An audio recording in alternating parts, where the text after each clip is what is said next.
Shubor nakaslem jong unongsan Hima. Ka Meghalaya High Court mdasngi ka lakhot hajer USB ka East China Hills u Vikash Kumar, bad UDC u Manish Kumar IAS, ban kilibnya akabede be Jingjia bethei hakapar do yong be an hamben sngat Thangsko East China Hills.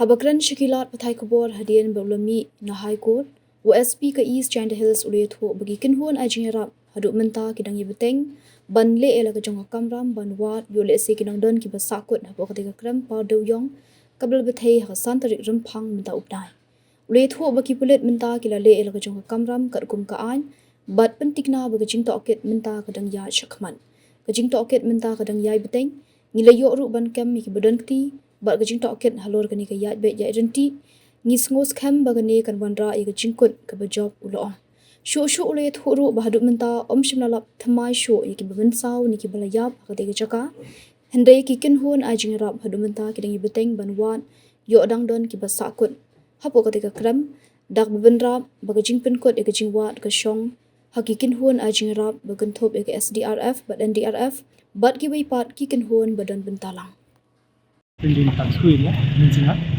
So in that correction, the Honorable High Court called for personal appearance of the DC and SP of the and in that process we had come.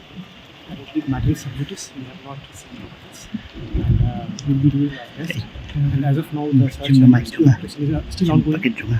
Investigation is going in the right direction, and we are sure that the outcome is nice. Any more bodies recovered? No. As of now, yesterday no body was recovered. Today the search and rescue operation is still on. Thank you so much.